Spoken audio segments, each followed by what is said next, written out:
¿Qué tal, chicos? Bienvenidos a un video más. En este caso vamos a hablar de las preguntas de puntuación de Exani, pero específicamente me voy a centrar, por lo menos en este video, en un signo muy específico que es el punto y coma. ¿Por qué el punto y coma? Bueno, principalmente porque es uno de los signos con los que menos estamos acostumbrados a relacionarnos, o dicho de otra manera, de los que menos usamos porque la verdad es que no lo sabemos usar, mayormente porque la verdad es que la gente que nos lo enseña en la escuela, o sea, los profesores, al chile tampoco lo saben usar súper bien. Esa es la verdad. Es un signo muy raro. De hecho, si ustedes han ido preparándose para el examen a investigar las funciones del punto y coma en la página de la RAE, probablemente salieron muy confundidos porque la verdad es que no son muchos usos. Básicamente son un poco los que vamos a ver aquí, que son los importantes, los útiles, pero también lo explican de una manera que francamente se vuelve muy complicada, así muy enredosa, muy técnica, como todo lo que viene explicado en las páginas de la RAE, porque no está pensado realmente en ser amigable con el lector por algún motivo, ¿no? Es como irónico porque una persona que se acerca para investigar algo probablemente no acaba entendiendo lo que le dijeron por cuestiones de vocabulario. Pero bueno, así es eso. Y en todo caso, algo que quiero aclarar es que en general los signos de puntuación, no sé si lo mencioné en algún otro video, existen para marcar ciertas, digamos, alteraciones, se puede decir de esa manera, en el texto escrito, ¿ok? Es decir, para indicar pausas, para indicar, bueno, no pausas. En algunos casos sí, como en el caso de los tres puntos, de los puntos suspensivos, no de las comas, ¿ok? Las comas no sirven para hacer pausas, eso es algo que diré en otro momento, pero bueno, en general lo que quiero decir es lo siguiente, esto lo he explicado en otros casos así, o en mis clases siempre lo explico así. El lenguaje existe principalmente de manera hablada, ¿ok? Cuando nosotros escribimos, tenemos que recurrir a ciertos signos para expresar mejor algunas cosas que de manera escrita no podemos explicar también como cuando hablamos, porque cuando hablamos podemos entonar, detenernos, gesticular, hacer señas, gestos con las manos, lo que sea. Cuando escribimos no, ¿ok? Entonces, la función de los signos de puntuación en gran medida es establecer cierta separación entre algunas partes del texto para que se entienda mejor, o bien establecer cierta relación entre lo que hay antes y lo que hay después de ese signo. ¿Ok? Por ejemplo, sabemos que cuando vemos dos puntos de alguna manera están introduciendo otra cosa o explicándonos algo. Cuando vemos una coma, no es para hacer pausas, como decía, sino para dividir lo que hay antes de lo que hay después y que no se mezcle una cosa con otra.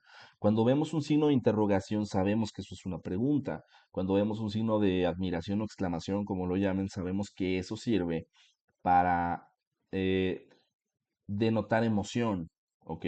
Para hacer énfasis o algo por el estilo. Cuando vemos comillas, sabemos, etcétera, ¿ok? Todo eso tiene sus funciones. Para eso sirve. Es como, yo veo tal signo, sé que aquí se está queriendo decir alguna otra cosa. Bueno, en este caso el punto y coma, hay que decir que es un signo que más que tener una función de separar texto, porque es algo que nos han dicho mucho a lo largo de la primaria. A mí siempre me dijeron que el punto y coma servía como algo que podía separar, bueno, que era como para hacer una pausa, pero no tan larga como la que hace el punto, no tan corta como la que hace la coma, sino algo en medio. Y eso no es cierto, ¿ok? Porque para empezar, no sirve para hacer pausas. No sirve el punto y coma para hacer pausas, ¿ok? Entonces, el punto y coma para lo que sirve es para establecer una relación entre lo que hay antes y lo que hay después o para conectar de alguna manera, ¿ok? Y las funciones importantes del punto y coma son las que vamos a ver a continuación, que son nada más tres. Y dicho sea de paso, de esas tres nada más una ha venido, pero ha venido el punto y coma en las preguntas de puntuación de Exani 2, ¿ok? Bueno. La primera de estas es el uso de lo que llamamos oraciones yuxtapuestas. ¿Qué es una oración yuxtapuesta? Bueno, una oración yuxtapuesta básicamente es cuando entendemos que hay una relación entre una oración y la que le sigue, ¿no? Entre los dos enunciados, digamos, pero no están relacionadas por un conector, como normalmente eh, pasaría. Por ejemplo, si yo digo un mensaje subliminal que digo todo el tiempo, jaja, perdón por repetirlo, quiero ir a un concierto, pero no tengo dinero. ¿ok? Ese pero está vinculando dos partes, dos ideas que yo estoy expresando. Una que quiero ir a un concierto, otra que no tengo dinero para ir al concierto, ¿ok? Es algo que hacemos todo el tiempo, pero los nexos lo que hacen es vincular información. Ya luego hablaremos de los nexos, de los que existen, de los más comunes en Exani, de cómo funciona, pero bueno, ese es el punto. Cuando nosotros tenemos, por ejemplo, en este caso, quiero ir a un concierto, punto y coma, no tengo dinero, en vez del pero, ese punto y coma está vinculando esas dos oraciones. Están yuxtapuestas, que quiere decir que están como embonadas, no sé cómo explicarlo, pero el punto es que claramente hay una relación entre ellos. Sabemos que si en medio de esas dos ideas hubiera un punto, pues son oraciones separadas, ¿ok? Pero al haber un punto y coma, lo que hay es una oración yuxtapuesta. Entonces, básicamente lo que podemos decir aquí que hace es sustituir nexos. Pongo un ejemplo. Elige la oración que está acentuada correctamente. Opción A, luego de cenar, punto y coma, me fui derecho a la cama. Opción B, que como pueden ver es la correcta, debía levantarme a las 6, punto y coma, mi alarma no sonó. Y C, el barrio donde vivo, punto y coma, se ubica al sur de la ciudad. Bueno, aquí pasa lo siguiente.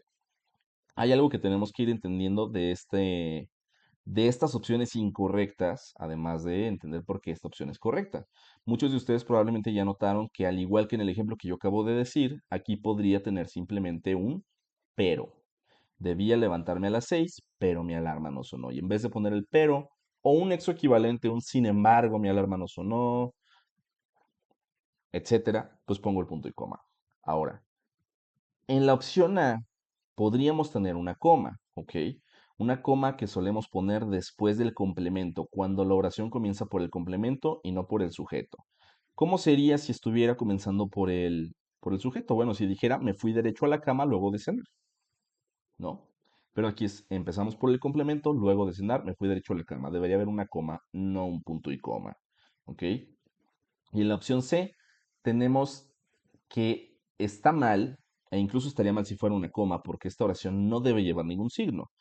¿Por qué no? Porque dice, el barrio donde vivo se ubica al sur de la ciudad, el barrio donde vivo es el sujeto de la oración, y se ubica al sur de la ciudad, pues es el verbo y el complemento. ¿Ok?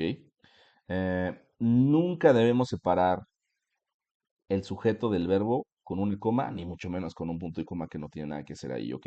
Este es un distractor que está muy presente en las preguntas de comas. Ya luego haré un video sobre eso. Eh, Debía levantarme a las 6, mi alarma no sonó, así simplemente está funcionando en lugar de un pero, que recuerden puede estar en lugar de muchos otros tipos de nexos, no de cualquier nexo. Normalmente lo vamos a encontrar en el lugar de nexos explicativos o en el lugar de nexos adversativos, ¿ok? Nada más. Explicativos como el por ejemplo, quizá, no sé, eh, o adversativos como el pero y sin embargo. Normalmente va a estar ahí, no de cualquier tipo de conector de los que existen, que además son muchísimos. Bueno, el segundo uso que tenemos es el de las listas complejas, que desde mi punto de vista es el uso más práctico del punto y coma. ¿Qué es una lista compleja? Bueno, una lista compleja es una lista en la que los elementos enlistados llevan comas, ¿ok? Y se vuelve necesario, porque si no se volvería muy confuso. De hecho, ahorita lo vamos a ver, ¿ok? Si se dan cuenta, tenemos en las tres opciones la misma oración, el mismo enunciado, la misma lista, para decirlo pronto. Viajarán conmigo Pedro, mi amigo de toda la vida, mi hermana Luisa, Ernesto, su novio, y mi sobrina. Punto. Si alguien está pensando que está mal esa coma al lado de la Y, no, no está mal, ¿ok? Pero eso ya lo veremos en un video sobre cuándo sí puede haber comas al lado de la Y. Bueno, las tres opciones dicen lo mismo, pero si nos damos cuenta, al mover de lugar las comas, por ejemplo, si omitiéramos las comas y solamente dejáramos puntos y comas, perdón, al revés, si dejáramos solo comas en todo el enunciado, se volvería una lista más larga con más personas. Por ejemplo, yo diría que irían conmigo Pedro, mi amigo de toda la vida, mi hermana, Luisa, Ernesto, su novio de Ernesto y mi sobrina. 7 personas. Por ejemplo, si fueran puras comas, ¿ok? Como yo lo tengo aquí, queda claro que Pedro es mi amigo de toda la vida, mi hermana Luisa, Ernesto, que es el novio de Luisa, y mi sobrina. Entonces somos menos gente, ¿ok? Entonces, por ejemplo, aquí estas comas que yo tengo en este enunciado están sirviendo para añadir información, ¿sí? Sobre cada una de las personas enlistadas. Por ejemplo, aclarar que Pedro es mi amigo de toda la vida, que Luisa es mi hermana o que mi hermana se llama Luisa, como lo veamos es lo mismo, que Ernesto es el novio de Luisa y pues mi sobrina, que no hay nada que decir sobre ella, ¿no? Probablemente sea hija de mi hermana, no sé. Bueno, por ejemplo, en la opción me dice, viajarán conmigo Pedro, mi amigo, ¿ok? Pedro es mi amigo y luego dice, de toda la vida mi hermana, o sea, como que es tu hermana de toda la vida, y luego Luisa, y luego su novio y mi sobrina. Queda claro, ¿no? Funciona un poco parecido a la coma en términos de que separa, pero aquí como los elementos enlistados, repito, tienen comas, entonces los separamos con algo distinto para que no se confundan con esas mismas comas. Y este es el segundo uso, ¿ok? Y el tercer uso, que realmente yo nunca lo uso así, porque si ya puedo sustituir un nexo con un punto y coma, personalmente no le veo la necesidad yo al escribir de, de poner un punto y coma antes, ¿ok? Yo cuando he llegado a utilizar el punto y coma en lo que he escrito, pues la verdad es que lo hago de manera más o menos intuitiva y casi siempre es un poco más en este segundo uso, ¿ok? El de las listas complejas. Nada más, eso es lo que encuentro más útil. Pero en la pregunta que ha aparecido en Exani, donde vino el punto y coma y la respuesta correcta era esta, ¿ok? O sea, no está esta pregunta porque no era esta. Me refiero a que el uso correcto era este. Que no había nada de confusión con los otros usos. Esto lo aclaro nada más porque pues, sé que puede causar curiosidad, que causa dudas, que no sabemos usar el signo, y ahí tienen los usos. Pero el único uso que ha venido en Exani ha sido este. O sea, no es que haya venido este uso como incorrectos, mal empleados. No, no, no. O sea, nada más venía una pregunta. Haz de cuenta esta, por decir algo, y la respuesta correcta era este. Donde digamos que estaba bien simplemente porque no estaba mal puesto. Las otras opciones eran muy fáciles de identificar porque estaba muy mal colocado el punto y coma justo como en estas opciones. Bueno, normalmente se vuelve necesario poner una coma antes de algunos nexos y antes y después de algunos otros en específico. Y en este caso, digamos que de una manera más o menos equivalente puede haber una coma antes de un conector, de un nexo, y ya. O sea, no hay más misterio que eso.